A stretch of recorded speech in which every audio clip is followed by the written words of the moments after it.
So Dad, we finished one of the other videos on you'd joined the Royal Marines and you'd gone to Chatham and you'd learned to fire Bren guns and rifles and all of those sort of things. But then it was time to go to naval school. Yeah. So tell us about naval school. Well, as I couldn't get away from school quick enough when I was a young boy, I was so far behind, the last thing I wanted to do was go to school, which you didn't have to do when the army stopped. Anyway, we go across the road to the Navel barracks, which was right opposite the Marine barracks, and that was the Royal Navy's gunnery school.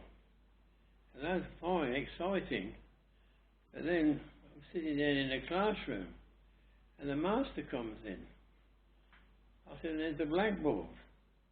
We can learn about degrees. I said, I didn't know what a degree was. All mathematics, I knew nothing about those things. I was really no good at anything like that, and I hated school anyway. But it's something I had to do, or had to get down to doing. So they taught us about degrees, because being on a gun, a big gun, you work in degrees, and as you're a team member, you're not an individual, you have to know what your little dials are telling you. Off 3 degrees or down 5 degrees, you have to be able to do it. So once you learnt all this, you then were taught to fire 8-inch, 6-inch and 4-inch guns. Yeah, and then it qualified there. So like the 8-inch gun was the biggest one, obviously, in this case. Like there were bigger guns than that, but that's the biggest cruiser. So that was the one that you had to wear a flash suit? Yeah, it was in a turret, enclosed turret. All right, so just tell us how you loaded it and how you fired it and how it all worked. Well, the gun was you're enclosed in a tin box, say it's a steel box, and there's these 2 big guns inside it, the breeches they call, where you load. You have to operate in a flash suit. Yeah, you had to have a flash suit on, because you get a flash back in there, you're gone, you're burnt. And the shell used to come up first. It come up a chute, upright, then somehow it falls over onto a tray. And there's a man on the tray, pushes the tray in front of the aperture of the breech where the shell goes in. And at the same time, there's somebody else on a rammer, hydraulic ram, it's got a steel, pushes the shell and rams it into the breech. Because the shell's got a copper ring round it, so it jams in to the rifling. There's rifling inside a gun, like there is in a rifle, to make it spin. Then up comes bags of cordite, and that depends how many bags there is, depending how far they're going to fire the shells. So up comes the bag and chute, same procedure, it drops onto the tray in front, rammed in. Might be 1, might be 2 bags. The bag of cordite was in a silk bag. The reason they were in silk, because silk burnt to nothing, gone. It didn't clog anything up, it just disappeared. So the silk bag had cordite in. That was the driving power to drive a shell, as it did a bullet, a long way. But cordite only burns. It doesn't explode unless you explode it. So on the back of the bag, a little piece was sewn in on a red patch of a special explosive, which went off in a spark, and it caused a flash inside, which flashed the cordite, which drove the shell out at so many thousand feet per second, and only way it goes. And then the gun would recoil right back, and on the end of it, on the back of it, would be a thing like you have in a car, a shock absorber. I don't know what we call them now, it's been that long. But on the top of the gun was called recuperators. They went back too, but they steadied it. Instead of the shell, the gun going back and then shooting forward, it stopped it shooting forward and let it go forward slowly. And so forth, that's the first round gone. So, how many rounds a minute could you fire? I don't know them. I only know the other one. So then you went on the 6-inch gun. But that was almost the same as going on the 8-inch, only smaller. Yeah. But that was Same process. Same procedures, same types of shells. Then when you went on the 4-inch guns, which were... Well, the 4-inch guns had a shell like a bullet, only a lot bigger, about a metre long probably, maybe longer, I don't know, about a metre something. And 4 inches in diameter. And 4 inches in diameter, they're like a bullet. They had a rim round like a bullet did, and the brass case, and they had a little igniter in the back like a bullet has when you hit it with a firing pin. The firing pin hit the thing, and did the same as the big one did. It caused a spark that flashed the cordite inside the cylinder. So it weren't the same, but it's already enclosed. So when you had a gun layer on the left, I think, he's about to put it up and down, and you had a trainer who sent it right and left. You could turn it round and round. Then you had a control bro, I forget what they called him now. He stood up and he had earphones on, and he had dials, and he got the messages from the control tower, which he put on his dials, which went to the dials of the other operators on the gun.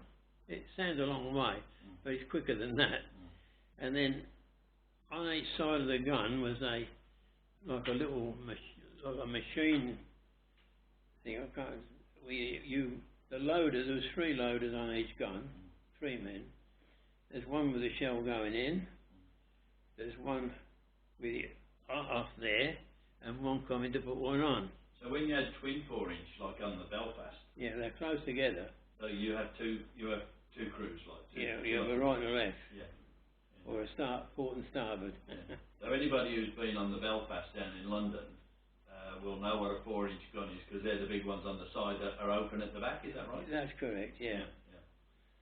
And they would use those for anti-aircraft. Yeah. Or they could use them as secondary short-range gun if they wanted to. So the anti-aircraft would have been black. Yeah. Well, the anti-aircraft shell, which was the same as the other one to look at, but on the end of it, the nose, was a cone with tiny markings on. And when you give it the next load right, you put it on this machine with the bloke sitting. He's got the same dials as he has. He turns little dials, and it turns the cone to the degrees that's needed to explode it according to the density of the air pressure. Yeah. So when it gets to the air pressure that he's put it on, or be at, it will explode. If it hits anything or not, if it's bang, and it throws shrapnel out, because you don't expect to hit an aeroplane with a 4-inch shell every time. Chances you probably never do.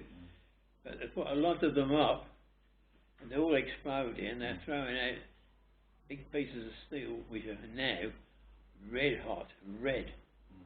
And catching it, cut it in half and burn it to pieces. Alright, so when you've now qualified on 4, 6 and 8-inch guns, you're up for the greatest moments in your life at this moment. Yeah, one of the greatest adventures of my life. We marched down to the naval dockyard in Chatham as a crew, and there's this big ship, a warship. I've seen them on pictures. I've never seen a real one. Your dad has been on those kind of ships as well. The size of this thing. Look at it. How big it was. Giant. And I thought, I'm going on there. You're gone for 3 years. Anyway, we go on board. We marched on. And So what was it called? Excitement. No, what was the ship called? Shropshire. HMS Shropshire. So we went on, and we went on to what they call the Marines mess deck. And there's all the hammocks stacked, and he said, well, here's where you eat, and here's where you sleep. You hang your hammock up on them, and then when you've done it, in the morning you coil it up, and there's a special way of tying it, and you put it in the rack. Now, you were allocated. There's 4 big turrets on this ship. There's 2 at the front and 2 at the back. There was A, B, X and Y. So A, B are at the front and X and Y are at the back. And the Royal Marines was on X turret, and and that's where I was on. The reason being that, not any specific, it was a historic reason of going back to the Nelson days, the mutiny days. The Marines always had to be between the men and the officers to stop them killing them. So therefore it just became tradition that the Marines had historic between the two. It wasn't anything that anybody was special. Then you got the bad news. And the next day, we're all excited, we're all babbling and excited. I'm turning over inside about this ship. We go down to Chatham on the parade ground. And the man inside said, "We got some bad news." Oh my goodness me, what's the bad news, we're thinking? Everybody didn't say, "What's the bad news?" Because you couldn't. What's the bad news? And anyway, he said, "I'm sorry, fellas, we won't be going on the Shropshire."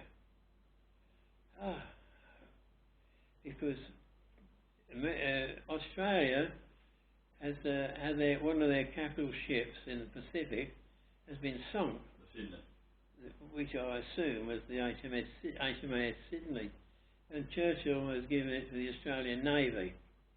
So the Aussies nicked your ship? Yes, so the Aussies nicked it. We're blaming Brian Gray for this. Yes, I'm blaming Brian Gray. It was one of his mob, one of his ancestors. Anyway, the reason was they said, well, there is no other ships due in. But you go on them for 3 years in those days. So we went on the Pacific Fleet. You was out there for 3 years, or the Indian Fleet for 3 years, or even the Home Fleet, which is Scapa Flow. So we had nothing. But he said, not all bad. Oh, what's happened? He said, well, look, you've got two choices. You can go to the Royal Marine Infantry Battalion, which we were all qualified anyway, and we don't go on the left or whatever, the right one, or you can go to the other side to a unit called Combined Operations. This was formed by Lord Louis Mountbatten. So the reason for that was because in sometimes the Navy didn't like the Air Force and the Air Force didn't like the Army. Right, and exactly. Didn't work. Each one, Army, Navy, Air Force, one of them didn't like the other at times and was jealous and say, well, we want that, don't tell them. And then they said the enemy had an advantage. But Lord Louis decided that this wouldn't be right. This was no good. So he formed this called Combined Operations. So in it would be, he'd be control this. There'd be admirals, air marshals, generals, and a mixture of troops. He wanted soldiers or sailors or airmen. He could say, I want a squadron of planes, so-and-so, and they'd be there. Because the other generals didn't like him, but he had access to the king. He was the king's relative. So they all shut their mouths. Well, they had to obey him. So this then took you to go on what was called so he said, you can either go on that or... So I said, well, what's this combined operation? He said, well, it's an organisation and it's hazardous duties. Hazardous duties. Oh, okay. Well, so I said to a friend of mine, I was standing next to him, I'd already put my hand, I'm gone over that side. I said, what's hazardous duties?